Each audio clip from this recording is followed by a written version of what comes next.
everyone to this new session of a webinar series called The Next Coffee Generations Insight for Young Professionals. This series is done by the International Trade Center with two teams, Alliances for Action that I represent and happy to be part of, and the Young Entrepreneur Community, the YEI community. So two teams that have joined together to create a quite comprehensive series of the coffee sector and the role of youth and the different interests for youth to get involved or improve their participation into the sector. Each of these subjects was selected thanks to feedback we received from our networks. So today I'm very pleased to present the session on adapting to climate change, how to address the future, because we cannot speak about youth professionals without addressing the future and one of the most important challenges that we faced and that the coffee sector is facing. In this sense, first I wanted to thank everyone that is connected today, this Wednesday. As each Wednesday we're here with different panelists, and I want to thank our partners to making this possible. So this is the European Union, the Organization of African, Caribbean and Pacific States, as well as the Agency of Robusta Coffee of Africa and Madagascar, also the Fair Trade International, but also Fair Trade Africa and Latin America, CLAC. And this is why I want to remind all of you and that we have translations or interpretations, and thank you to Ute for translating into Spanish, and we also have French translation if you prefer to watch this in any of these languages. As each Wednesday, I would like to encourage you to share where you're connecting from in the chat. So we will be looking at this and also to send us out any questions that you would have during this conversation that we'll be hosting today. And before we start with our session today, I would like to introduce my colleague, Sarah Charles, who's the co-author of the ITC Coffee Guide, to make a quick introduction about the guide. Over to you, Sarah. Thank you, Christina. Hello, everyone. It's nice to be here again. I really enjoyed these sessions. So I'll be very brief and introduce you very quickly to the Coffee Guide 4th edition. So I'm one of the co-authors of the Coffee Guide. Martina, who's presenting today, is also a co-author, and she was the lead author on the chapter 2 on sustainability. So basically, the Coffee Guide, for those of you who don't know it already, is ITC's most downloaded publication. It's jam-packed with information from across the coffee value chain. It covers, the 4th edition covers all sorts of topics from the coffee market, so kind of an overview of the market dynamics, from sustainability in terms of social and environmental sustainability, in terms of futures markets, contracts, and coffee quality. So it's kind of one of its kind in that sense, that it's so holistic in terms of its topic coverage. It was really an effort in collaboration. So apart from the various authors, we had huge support from across the coffee industry, but also academia and research organizations who contributed their time and their knowledge. And particularly, so today we're talking about environmental sustainability. So the chapter 2 on sustainability covers topics of social responsibility and ethical issues, but also goes in depth on climate change, on concepts of circular economy. We had inputs from Rainforest Alliance, from World Coffee Research, from SCA, from their Chief Sustainability Officer, from the Climate School at Columbia University, and I'm probably missing some people, but it's very rich in knowledge, and it also offers tips. So Martina also offers, and I'm sure she'll tell you about them, she offers tips in chapter 2 in terms of climate change adaptation and mitigation, etc. So yes, that's more or less the Coffee Guide, and I'll let now the experts take you on a journey on sustainability and coffee. Thank you very much, Sarah, for this. And well, you briefly already introduced one of our panelists today. So that Martina Bozzola is a professor of the Zurich University of Applied Science, and she's one of the co-authors of the Coffee Guide and author of the chapter about sustainability. So we're very pleased to invite her today, this afternoon, and we ask her to do a presentation for us just to start this conversation. So over to you, Martina. Thank you, Christina, and thank you, Sarah, and thank you everyone for attending, all the partners. I see already in the list some of the partners that have collaborated with us in the guide, or the association Sarah mentioned, partner from the Women in Coffee Association and beyond, private sector, public sector. So thank you for that. I'll start sharing my screen. I had some little issue before, but hopefully it will start working now. Voila. Can you see properly my screen? Yes, we can see it now. Excellent. I don't see the chat anymore, so please feel free to stop me if needed.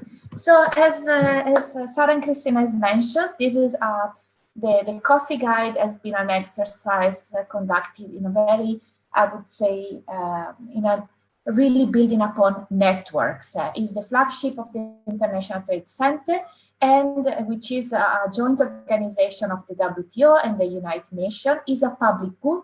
So it's publicly available on the internet, and I really encourage all our partners and friends who joined today, if you haven't done so, to access this free resource on the internet, and you find now in different language. The process has been facilitated by the Alliance for Action team within ITC, which is really an initiative that leverages partnership for sustainable food system. And here partnership is really the key element. And it really was a great example building on this partnership for the guide.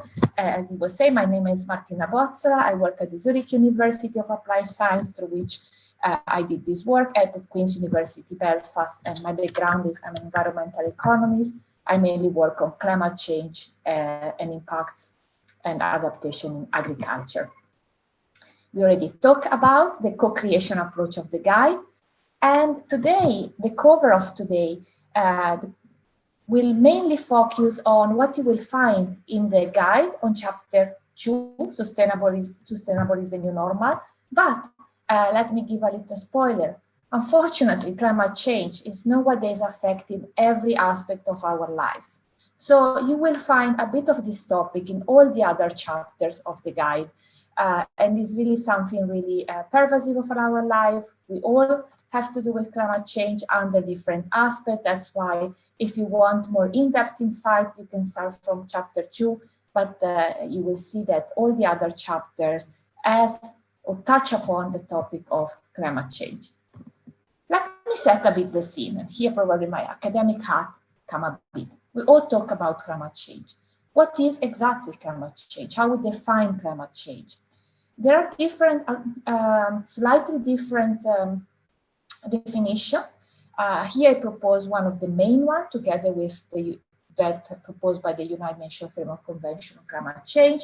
This is the one of the Intergovernmental Panel for Climate Change, that say climate change is a change in the state of climate that can be identified by changes mean and or variability. I want to emphasize this variability aspect of its property, and that persists for an extended period, typical decades or longer. Here, the time dimension is also fundamental. It refers to any change in climate over time, whether due to natural variability or as a result of human activity. Now, I want to just emphasize two aspects. Climate change is not about the mean change. It's not about the climate getting progressively warmer, but it's also about variability. An example, it can be that from 30 years compared to the 30 years before, the total rainfall is the same. But what about the variability? When does it rain? How much does it rain each time? Is the rainfall still spread through the season as it used to be? So it's not just about the quantity, it's also about the variability. And that's something sometimes overlooked in the policy and academic discussion.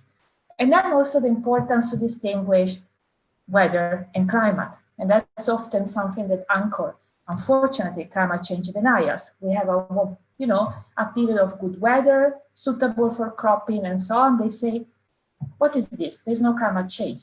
Climate change, it means that we compare longer time series. So the 30 years from now to the previous 30 years with the 30 years before. Normally we use 30 years, can be 20, but longer time period. And, of course, climate change also affects weather events. So it could be that we have, for example, let's say those extreme events like tornado and so on, which used to happen. No one say they never happen. Of course, they happen in the past, but now they happen at an unprecedented frequency. There was a famous sentence by the mayor of New York when they had to cancel the New York Marathon. He said, we are facing what used to be once in a century event, once in a decade effect. So it was really something that is coming. When we speak about climate change, when we advertise this session, we focus on adaptation. But you can't really look at adaptation without deeply understanding impacts and mitigation as well.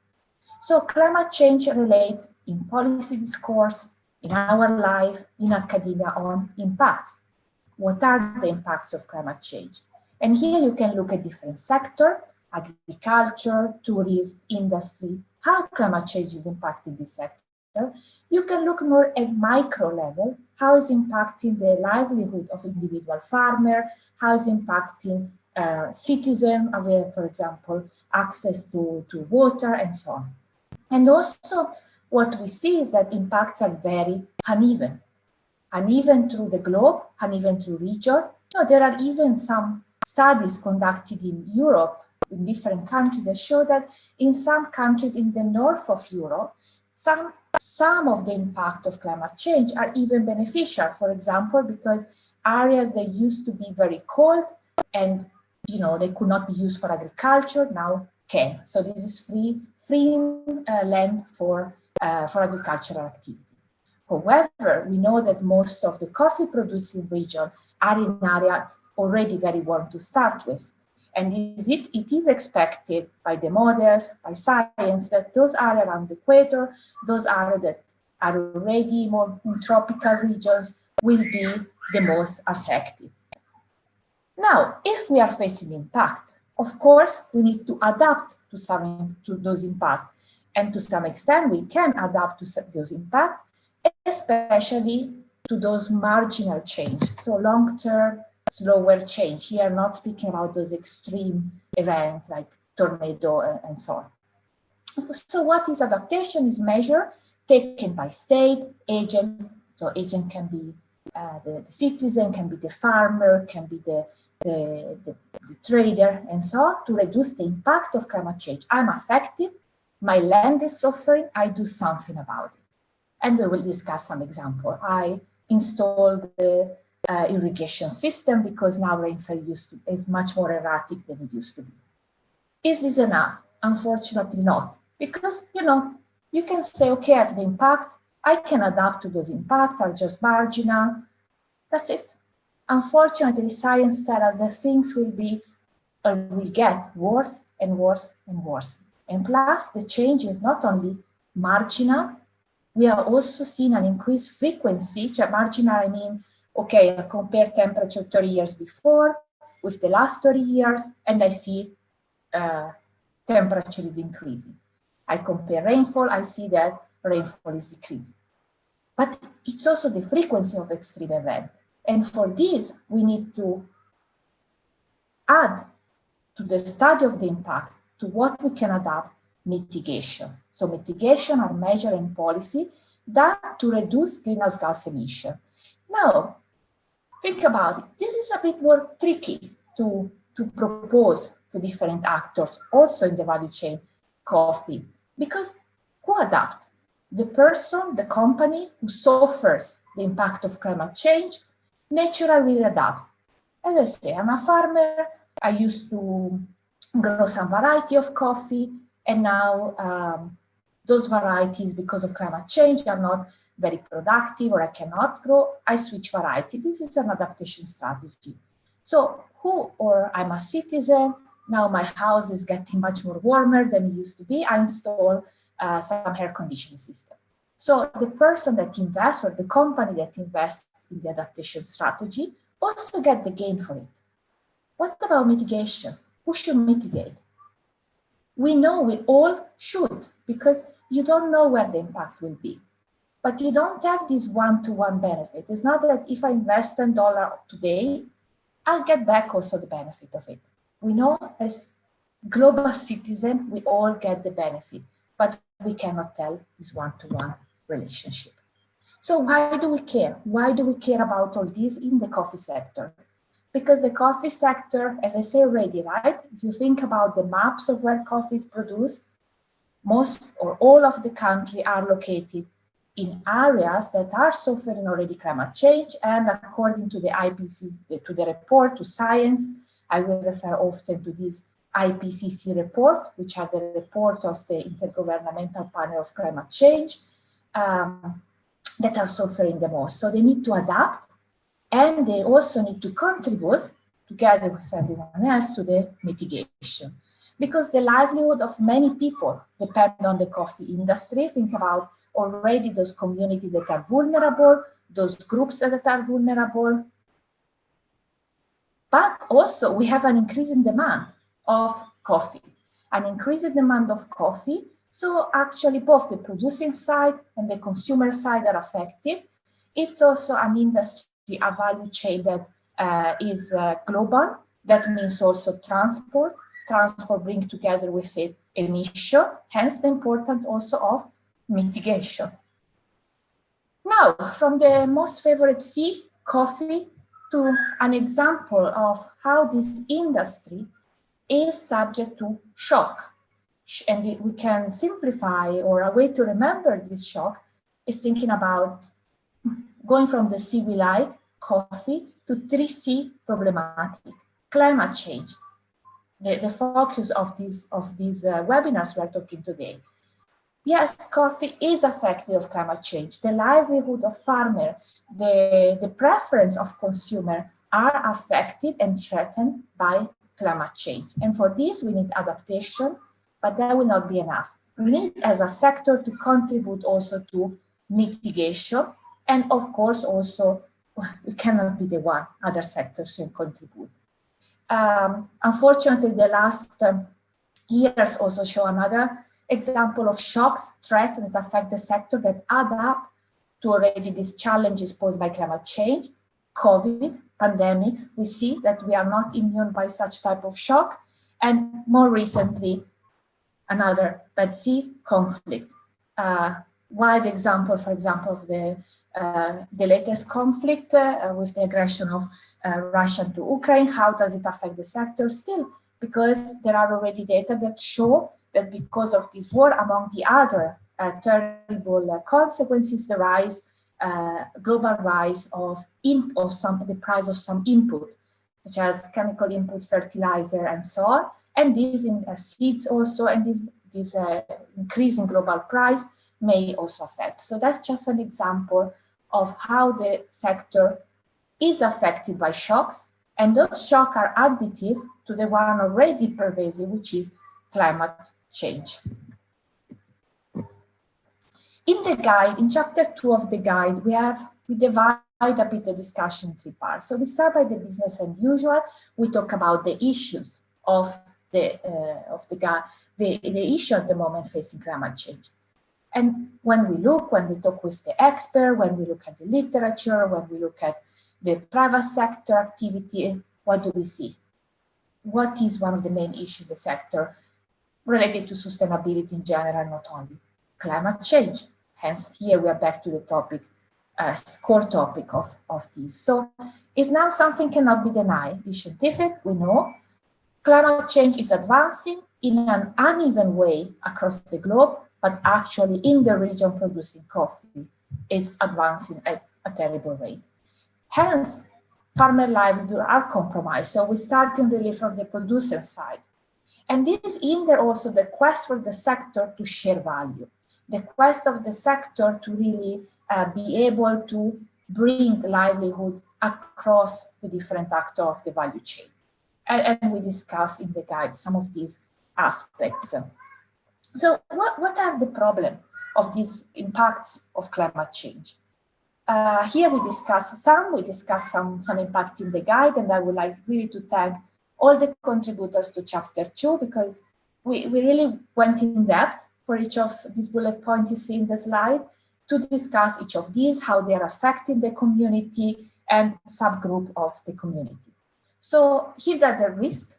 Why? Because rainfall, for example, is becoming more and more erratic, especially, and also like seasonality of rainfall. That's something very important. It's not only about the total quantity of rainfall, it's when this rainfall comes. And we see that during the flowering stage, if there is erratic rainfall, that can be really, really hurting.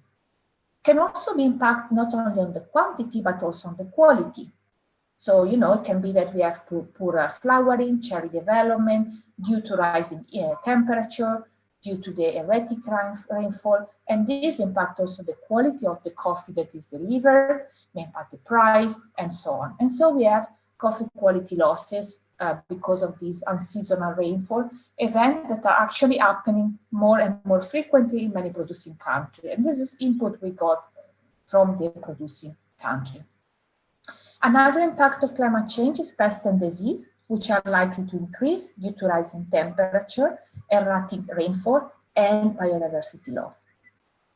And you know, as many of you know, in a lot of regions, coffee is produced at high altitude. That means that there used to be some pest and disease that used maybe to be present in the same regions, but at lower altitude. And now those, because of the marginal increase in temperature, are coming up.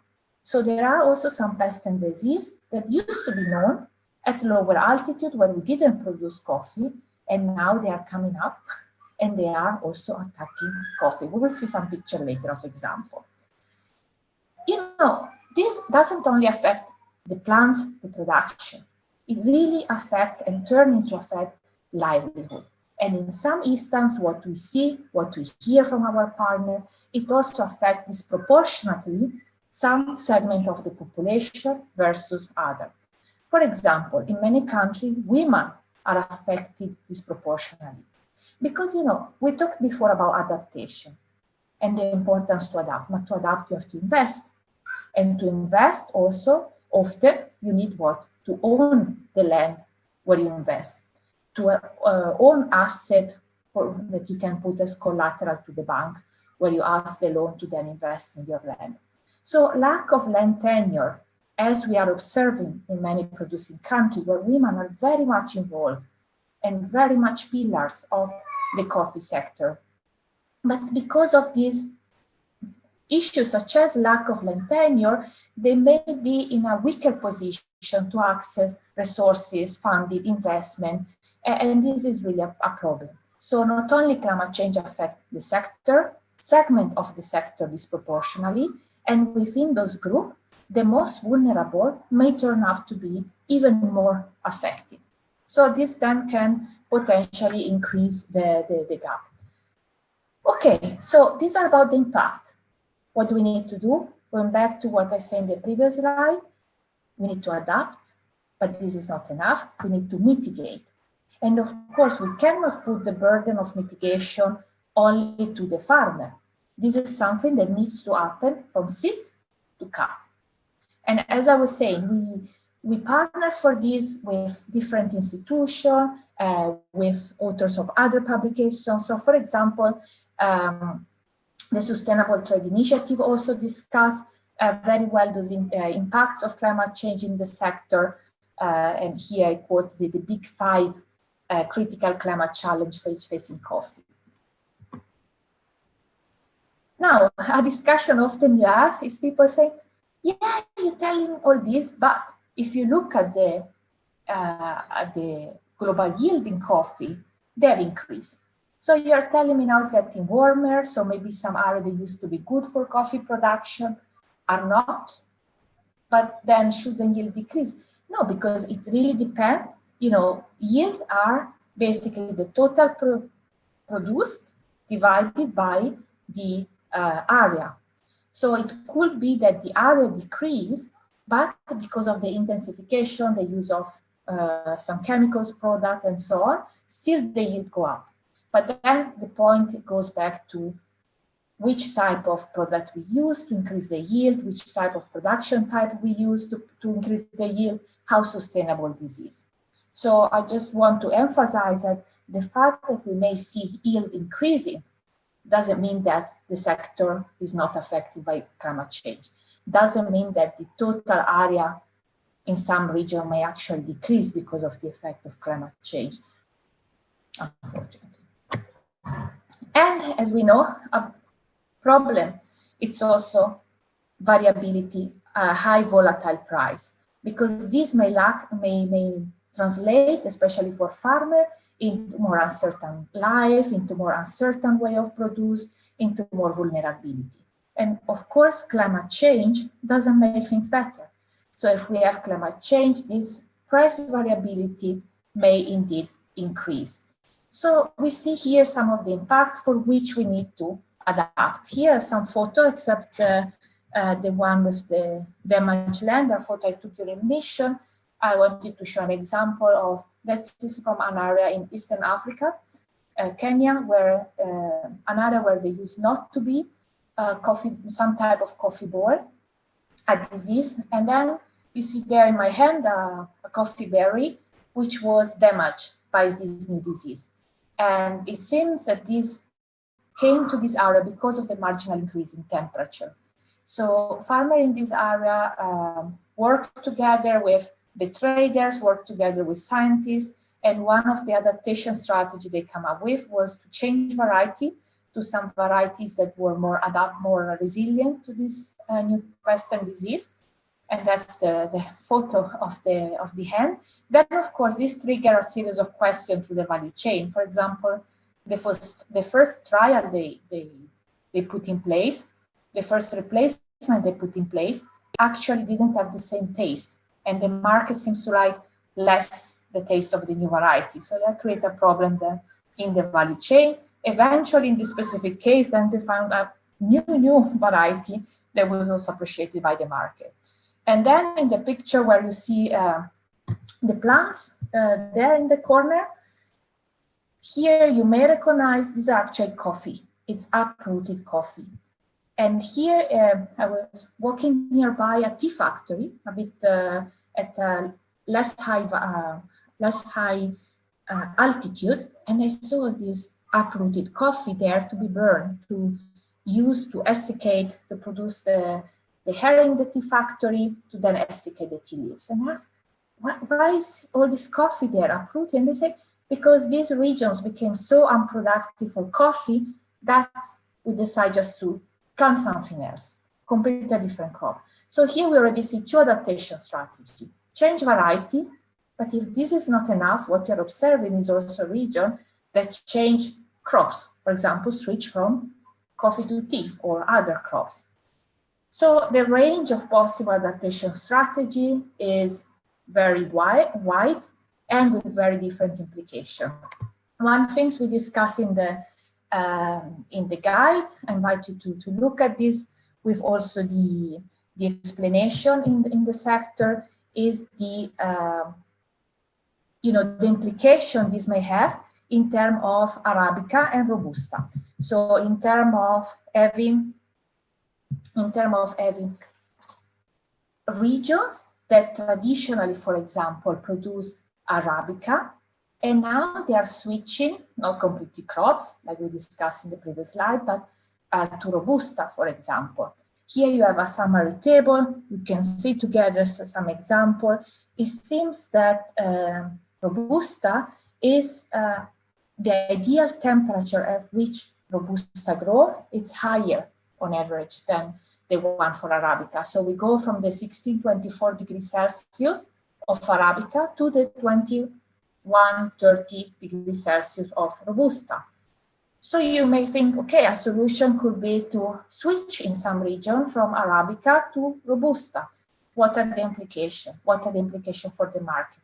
What are the implications for the type of production that you make? So, you change a variable in your system, there is a lot of triggering effect, but that's something already observed, and that's something scientists are looking at. And also, what are the implications in terms of general biodiversity? Now, we started talking, and I would really love if among you there are producers, there are traders, what are your way to adapt? What has proved successful?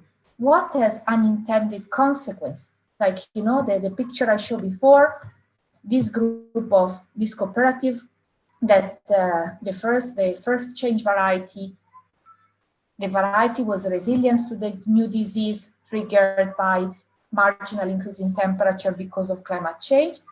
Unintended consequence, the market didn't like the taste. So that's a discussion. It would be really interesting to have with you in the audience. So we talk about impact, we talk about some of the adaptation strategy, which of course is limited. I'm sure there are many more, and we focus on producer side. But you know, we say the sector has a moral duty, as all of us citizens, as other sector, to also contribute to climate change mitigation, which is the reduction of overall greenhouse gas emission, knowing that there are different types of greenhouse gas that then contribute to climate change. Here we have some example, you know, starting really from the farmer. For example, there are studies that show that dynamic agroforestry can be a way to adapt to climate change, because we go from, you know, complete sunlight to this shadowing system. Agroforestry has also been seen and studied as a way to also, if the crop are well chosen, to foster food security. So great, but also you can use some production practice to have carbon sink. So, you know, there are two ways to mitigate climate change: to emit less greenhouse gas emission to the activities we do, but also to take the greenhouse gas, I'm simplifying a lot scientifically, but to take the greenhouse gas emission already there and sink them in the soil, and sink them somewhere where, you know, we recapture back. That's why I called sink, carbon sink. So the sector can, of course, contribute to the problem, because the sector in its overall, from seed to cup, it will emit greenhouse gas, but can also contribute to the solution by adopting sustainable practice and also innovative practice.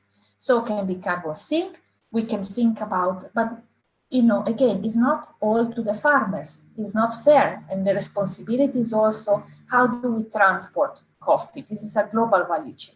How do we transport coffee? What are the emissions? What are we doing to reduce this emission? And here we see again from the guide, we prepared this infographic to show the circularity, circular economy. So we see nature as not just a repository of waste, but we put the things we produce back. So here we can think at, you know, the different stage. How do we make circular different stage?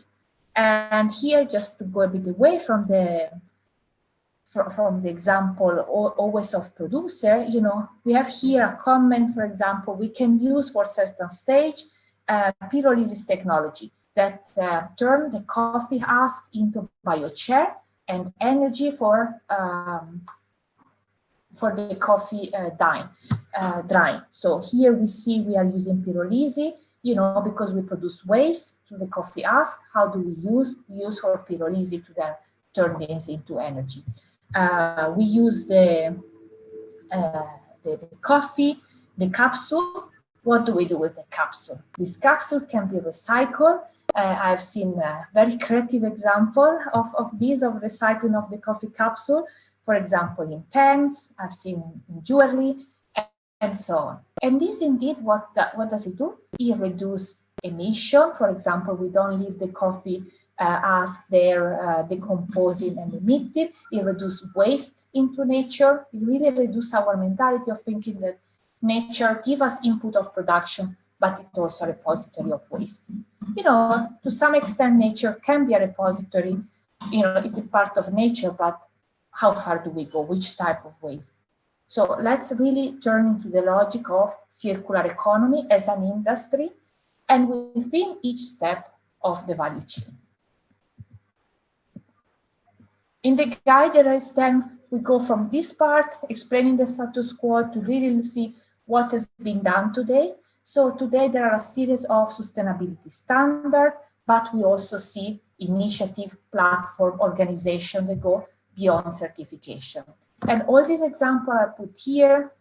And in general, this organization, nowadays you will always find a program, an activity, a commitment to climate change adaptation, to support the different stakeholders into climate change adaptation, especially producers that are the ones that suffer the most from this, but also support the different stage in climate change mitigation.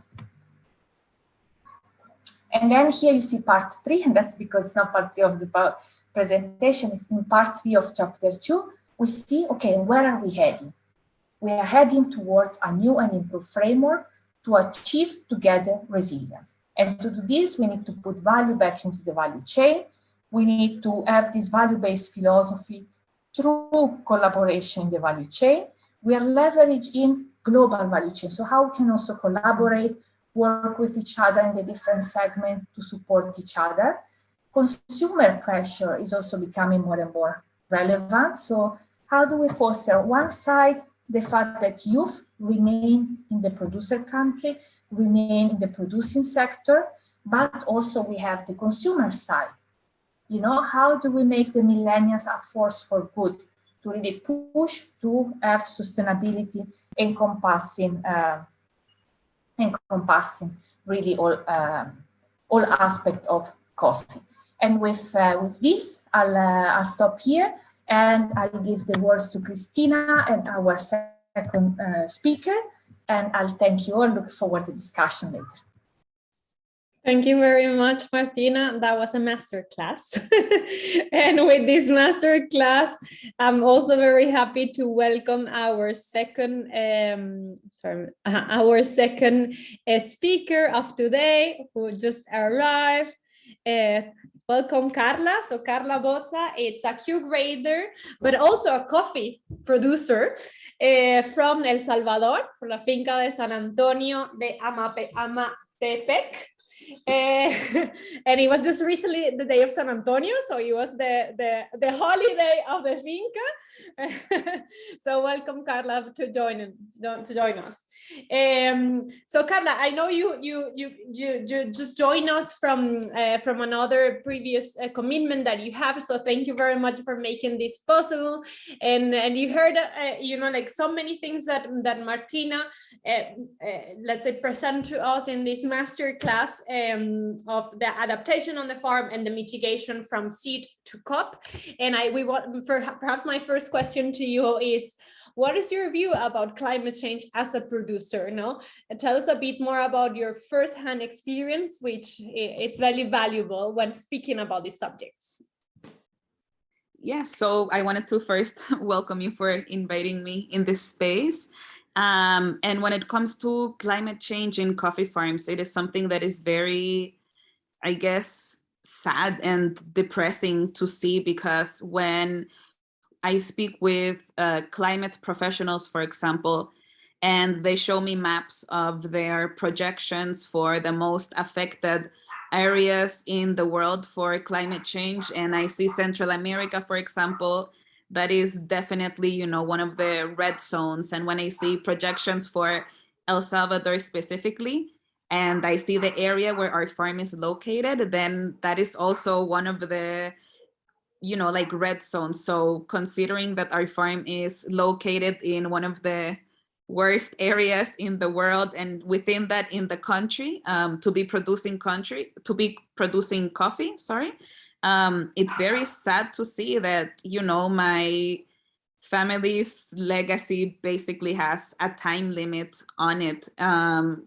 But at the same time, that hasn't stopped us. We keep, working the area where we are. We are extremely close to the city of San Salvador, that is the capital of El Salvador. And the surrounding area where our farm is located, it has changed in the recent years a lot, and very quickly. So for example, before, it used to be a bit more of a rural area, even though it was very close to the city. But recently we had many developments in the area, and now the farm is really located in an urban space. And I think that the best way for me to illustrate how urban this area has become is that from the gates of our farm, if you want to get McDonald's, you can get it in like 5 minutes, because there is a McDonald's like 5 minutes away from our farm. And that is how urban that area has become. So it has become, you know, like very difficult to work. The climate in that area has changed drastically. And even though we are providing ecological services for now, you know, an urban area, it is very hard to keep working it, but we're still, you know, doing it. It's not holding us back. It definitely presents a lot of challenges, but it's not impossible, I guess. Oh, that's a very impressive change, no? Mhm. Of a life, but also of a whole industry, no? Mhm. As you were mentioning of that specific, no, from the rural areas to the urban areas. And perhaps tell us what about things that you have seen on these examples of adaptation or mitigations that you have seen in El Salvador or in Central America, of things that you found interesting or best practices. Mhm. So I think that one of the benefits of coffee farms in Central America is that the way that we produce coffee is under shade. So there are two different types. You know, there is sun-grown coffee, where it's a monoculture and it's only coffee trees. And then you have shade-grown, where you have two different levels of forest in a way. So you have the coffee trees, and then above that, like a canopy, you would get the shade trees. And this, you know, creates a lot of biodiversity for the area, especially if you introduce plants for shade that are native to the area. That creates a lot of ecological value. And it also becomes a refuge for flora and fauna. So, you know, like I was mentioning before, it was very rare for us to see, I guess, like wild animals, like larger mammals mostly, because we were, you know, like in a more rural area. But now that it's become so urban, within the last 5 years, for example, we have seen so many more like larger mammals. And that is, you know, it's lovely to see it because they're beautiful, but at the same time, that means that their natural habitat is becoming more restrained and smaller. And that's why the sighting of them becomes more frequent, because they have less space to be on. So like I said, you know, like it's very bittersweet. So, you know, like what we have been trying to do at our farm, for example, is leave certain areas unworked. So we have abandoned the coffee farm in certain plots, and we have left it just to be nature. In this way, it creates like a little bit of a habitat for these larger mammals that have nowhere else to go. And when it comes to, you know, like forestry in El Salvador specifically, unfortunately, we are one of the most like deforested countries in Latin America. And it has come to the extent where we need to count coffee farms as part of our national forest. So then if you go to national statistics of different types of forest coverage, coffee farms is actually one of them. And fortunately, like scientifically, there are papers to prove this, that coffee farms that are shaded do provide similar ecological resources to natural forests. So it's, you know, it's not an ideal situation, but it's better than not having that area covered as forest, you know. So I think that definitely having these forested coffee farms where you have the shade, that definitely helps a lot, and it definitely alters and creates, you know, like a little bit of a microclimate, and also, you know, it becomes an area for carbon sequestration. Then you also have they are, you know, like coffee farms become very important also for sequestering water back into the aquifers, preventing landslides, like all of the things that you would get from traditional forested areas. Shaded coffee farms provide similar resources, and that is what is mostly used, like a common practice in El Salvador. I would say that all, if not, like most of our coffee farms are shaded here in the country. On this about El Salvador as well, we already got a question for you, Carla, from Okay. Denis Adieu, and he's asking, is it climate change or the expansion of urban areas that impact coffee production in El Salvador? So this is one of those questions where my least favorite answer, but it's the one that applies, is it depends. So, yeah, I don't like when people answer me that because I want to know specifically, but in this case, it depends. I have seen both things really affect, like the forest loss or like coffee farm loss. So they play into each other definitely. So for example, recently there are, just so that you have an idea and I can paint a better picture of this, I live in San Salvador. San Salvador is the capital of El Salvador. I am almost 30 years old, so for coffee production purposes, I'm a young person. And in my short lifespan, I have seen the capital of San Salvador change drastically. There are areas that I would go by when I was a child that used to be coffee farms. There used to be fog in the mornings. There was a lot of humidity. And now it has been converted into into shopping malls, I mean. So definitely that area has changed. Before, when I would go to school in that area, it would be extremely foggy and dense, the air. Now it's clear, it's very hot. There is no longer that humidity that you associate with being in the tropics of El Salvador. So it has definitely changed. And the reason why these farms are being abandoned or being sold and then developed into shopping malls, in part is because of climate change. Climate change reduces the productivity of your farm. And if your coffee farm is not productive and it's not generating an income for you, a lot of people abandon it and sell it off, and then it gets developed into something else, right? So most recently coffee traditionally is sold under the commodity market. So the market dictates the price of things, right?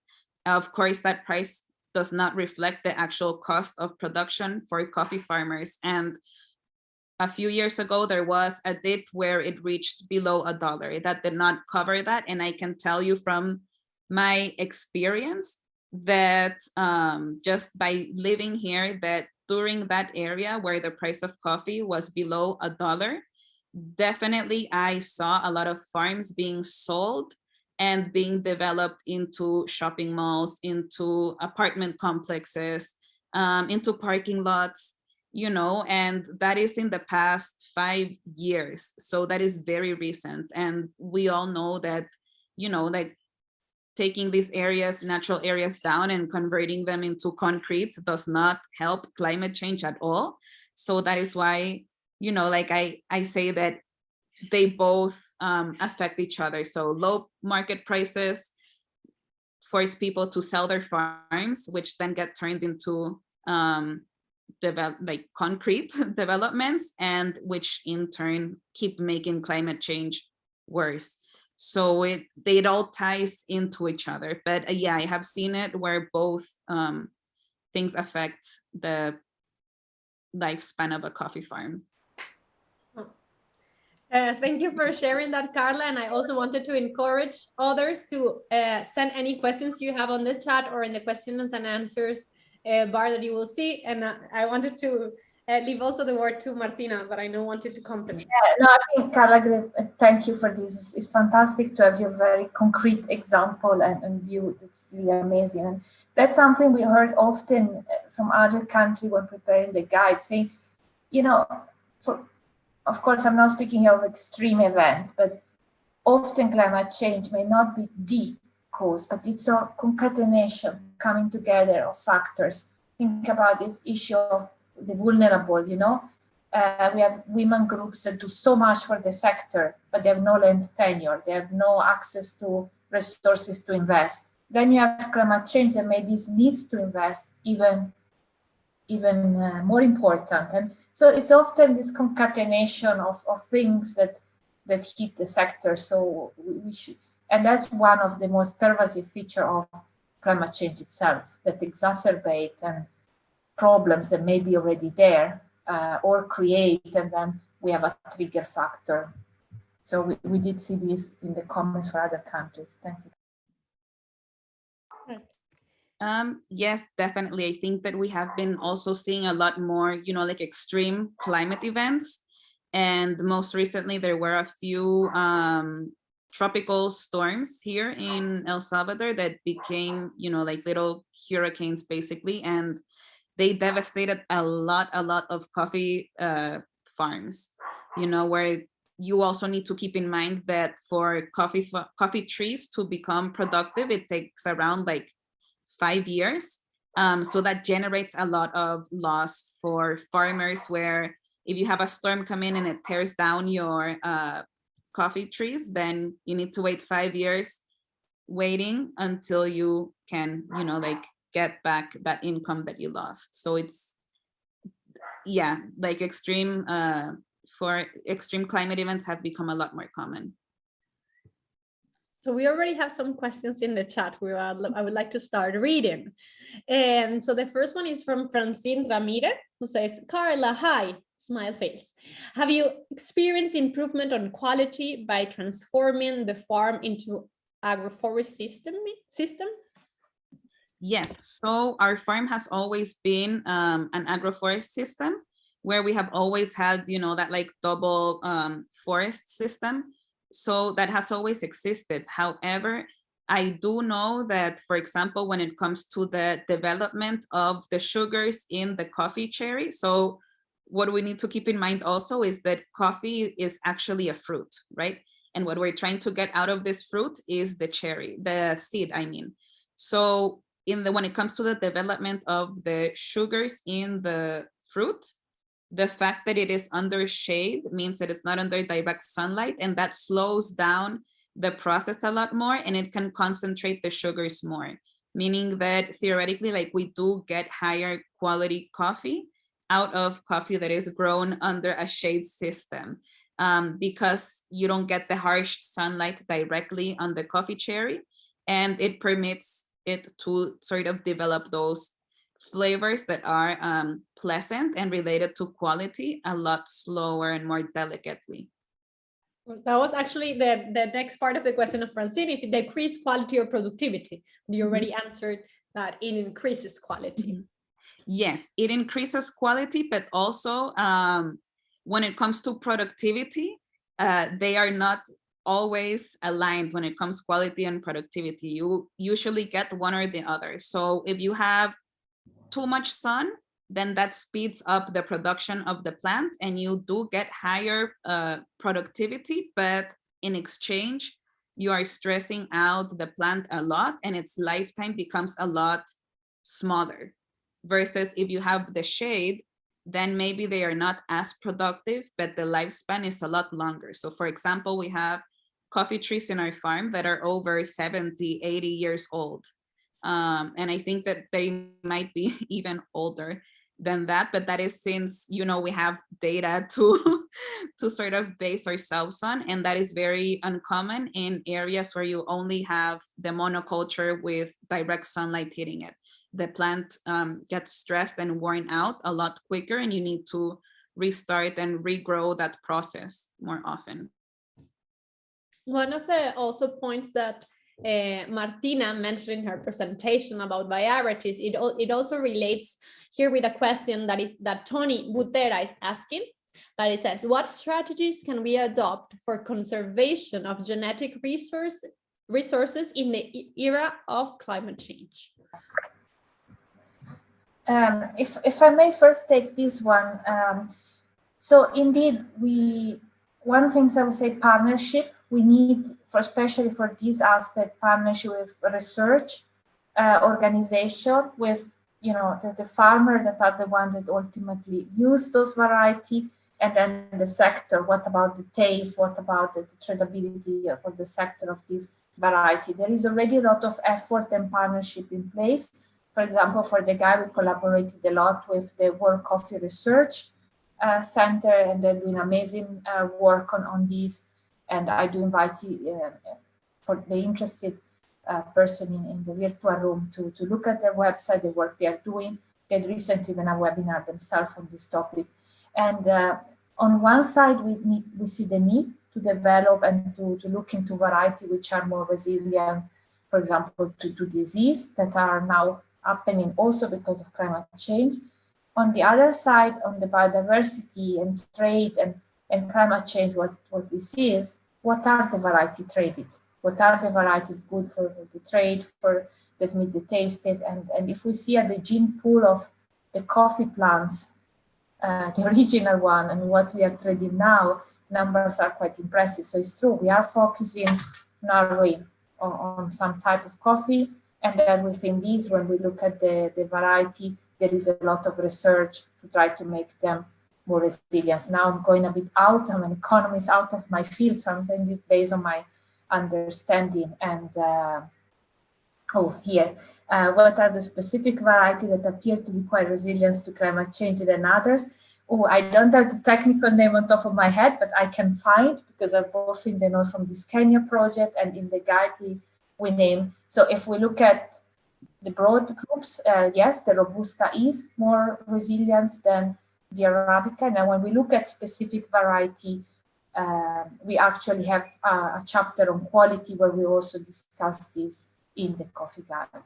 But I'll be happy to follow up by email with some specific variety names, which is a bit out of my competence to now say names that are to say wrong. Thanks.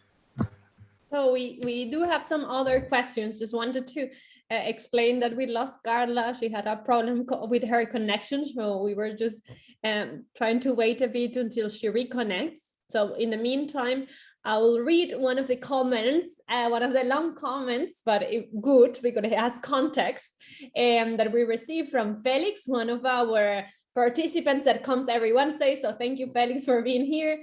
And he's saying, first, I'd like to say that I love Carla's environmental consciousness observations. It gives a clearer and better picture of the complexities of her environment than statistics. I'm located on the border of El Salvador, more precisely in Mercedes, in the department of Ocotepeque, and I can tell you that climate changes are really drastic in effect. For example, at the finca near here, from June 1st to the 12th, the finca received 150 mm of rain, huge. So my question is, how can the production circle and work techniques can be implemented at the required speed and faster than the education that is given so that the producers can survive? Or will they have to change production? Because from where I live, I can see a fast tomato greenhouse development on a larger scale. So, Carla, welcome back. I know we lost you for a bit, but you're back with us. We have some questions and some comments. So that was, let's say, a question from someone else from El Salvador, Felix, that we received. I don't know if you want to jump into that one. I'm sorry, could you repeat the last part of the question? So yes, the last part of his question is, how can the production circle and work techniques can be implemented at the required speed and faster than the education that is given so that the producers can survive? Or will they have to change production? I think that's something that is very necessary for the coffee industry to understand, is that if coffee farming is not economically sustainable, then it doesn't matter anything else, you know, like I think that as farmers, we provide a lot of ecological services that we are not recognized for. And then we also provide a lot of other, you know, like positive qualities to our communities. And, you know, like coming from such a strong coffee producing country where coffee is tied to so many different aspects of our environment, of our social context, of our politics, of everything, you know, like the longevity of coffee farms is in the best interest of everyone, like when I was talking about this price dip in the sea market a few years ago, there was also a lot of correlations and studies that came out of how a lot of the migration crisis that was happening in El Salvador and the United States was tied specifically to the,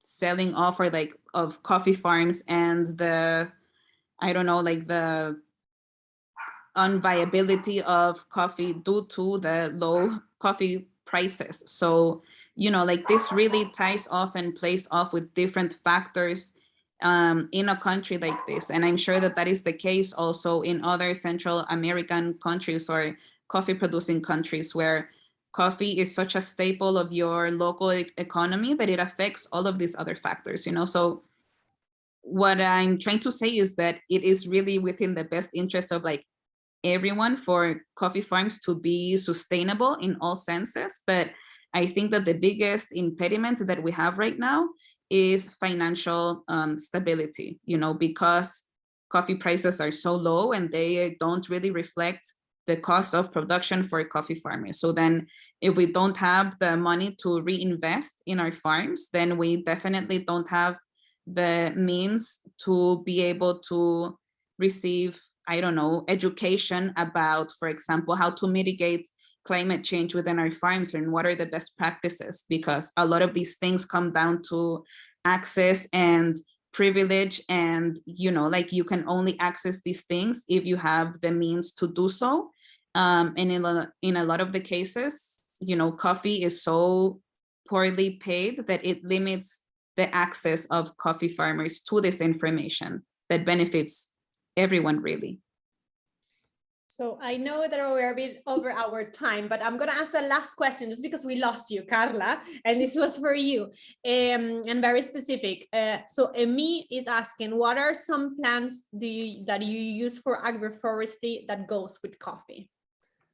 Yes, so some of the plants that we use, we definitely try to use a lot of native plants to the area. So then, and we also need to make sure that they are not only native, but that they are fast growing. So one of the challenges that we have recently was the, supernatural climate consequences that we were experiencing, like all of these heavy rains, where a lot of the plants that we used to have, they definitely were not capable of withstanding the winds or the excessive water. So in our farm, we have two different types of shade, and it comes from two different types of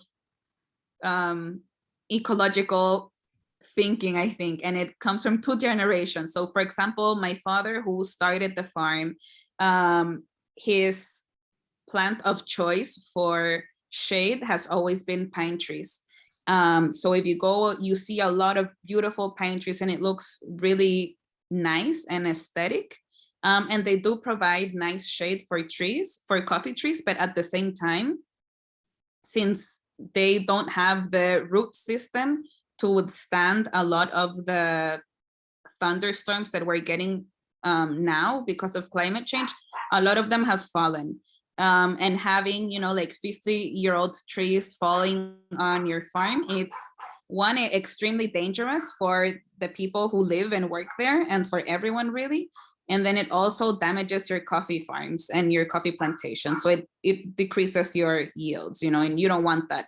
So now what we have started to do, and this is sort of, the generational relapse that we're having at the farm right now, is trying to involve a lot more native trees. So then this means trees that are not necessarily as tall as the pine trees, but that they are definitely capable of withstanding, extreme weather events, and who have the deep root system to be able to hold on and not necessarily fall down with the next thunderstorm.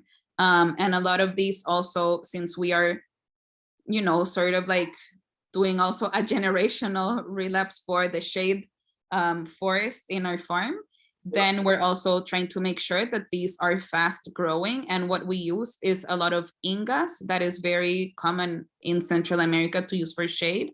They are native trees, they are fast growing, but then we also try to also have, different types of fruits to support not only the communities of people that work with us, but then also all of the different, like birds and mammals that have come to live on our farm that I was mentioning earlier. So, and we sort of want to provide sort of like food stability for humans and non-humans as well, because that is very important for us. So then we have a lot of like citric trees, we have a lot of mangoes, we have a lot of avocados as well, but I think that citrus is definitely on the high list of what we usually use, and it's for those reasons. Like it provides a nice shade, and then it also provides like food.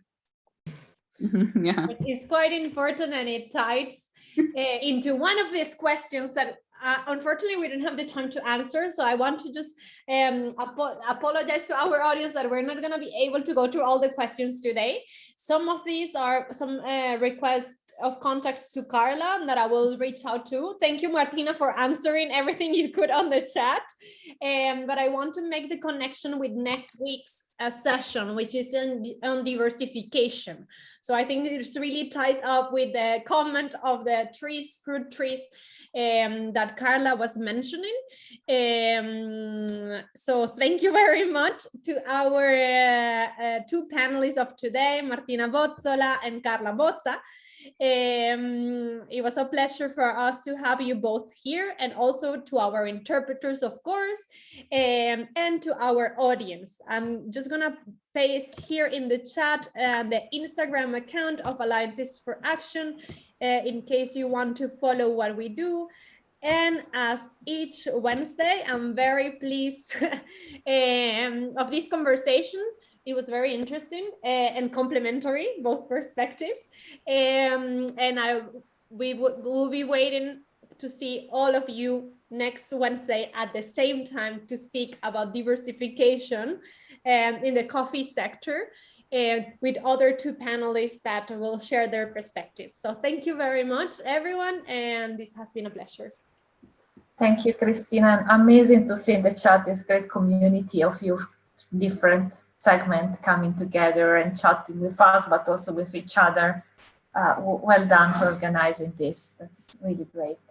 Thank you, Christina. Thank you, Dalia. Gracias. Yes, thank you. It was so lovely. And I'm sorry that my internet failed for a bit, but I left my email there in case anyone has any more questions. I love talking about all of this and would love to continue the conversation with everyone. Muchas gracias. Thank you. Bye bye. Gracias. Have a good day or good afternoon.